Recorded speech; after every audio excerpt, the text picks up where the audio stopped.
In this video, I'm going to show you how to upgrade your Jeep's Uconnect software. The problem I've been having lately is my Bluetooth on the Uconnect system in my Jeep has just stopped working. Well, I shouldn't say it stopped working.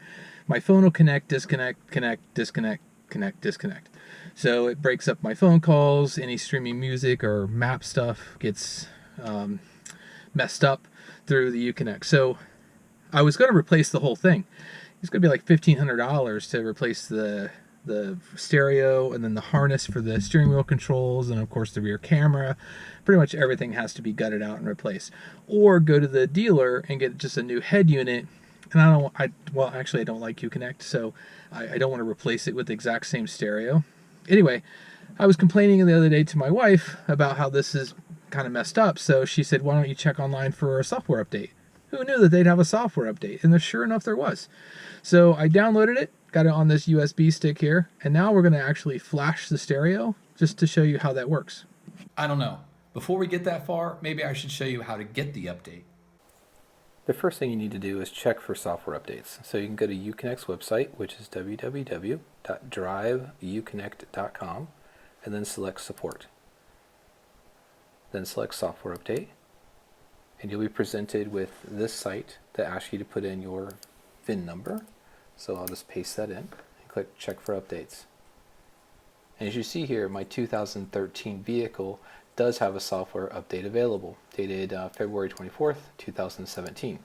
So then select Get Started. You'll be presented with two download options. One is to load some more software to manage the install or the download. And the other option is just to download it directly, and that's the one I'll check. And then I'm presented with this site just to download the update package. So we'll update that. We'll download it. Now with that in hand, I've copied it to my desktop here, and we need to extract it, and I'll extract it to this USB drive that I have mounted on my Mac. If you have a PC, this is going to be a little bit easier, but for a Mac, it is a little bit more complicated, so I'm just going to show you how to do that. The first thing is you need to verify that this drive is formatted for FAT32. So we'll go to Disk Utility and select that, and sure enough, it's formatted to FAT32. The first time I did this update, or tried to do this update, it was not. It was actually formatted for extended FAT right here. So I had to reformat it for FAT32. So make sure you do that.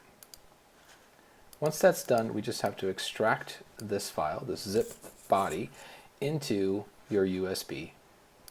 Again, on the Mac, what I want to do is open it with the Unarchiver.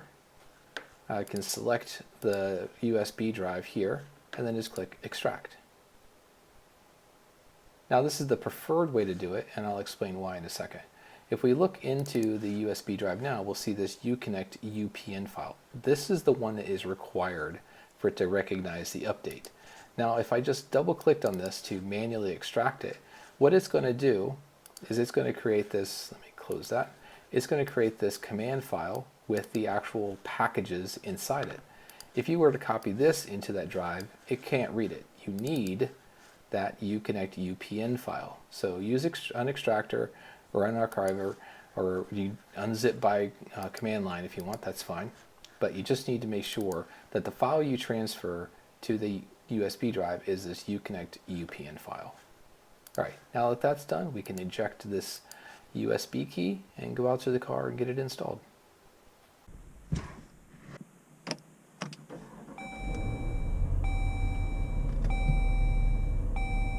In order to get this to actually work correctly, you have to plug the USB key into the remote USB port. Not the port on the stereo, not this port, but the port that's either in the console or in the glove box. For my Jeep, it's a 2013 Jeep Grand Cherokee. So my remote USB port is actually in the console. It's right here. So we take the USB key, plug it into the console, and now we can go ahead and flash it.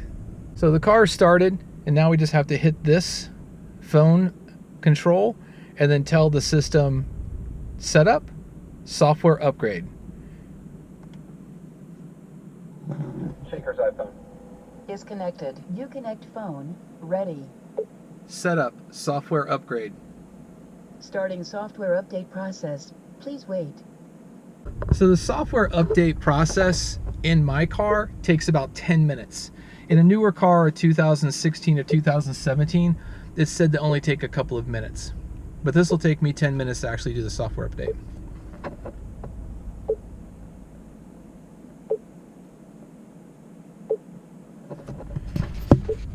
Now you could go out of your car, but you have to leave it running. You can't drive. You just have to sit here and let this update complete. So that's what we're gonna do. Now the software update's been completed, and I know that because the beeping has stopped and the stereo turned off. So go ahead and remove the USB key. If you want to check the firmware version of your radio or verify that the radio firmware update has been completed, go through the same steps with the key not connected to the USB port. Uconnect phone ready. And just tell it, set up software update. Please attach USB mass storage device with update file to system connector and try again. So this right here is the version number of the software that's loaded on the radio. Now I've already flashed this once and I just went through the whole process again just for this video. So my software version didn't change, but yours, if you've upgraded it, would have changed. Take note of it before you started and after you're done. Thanks everybody.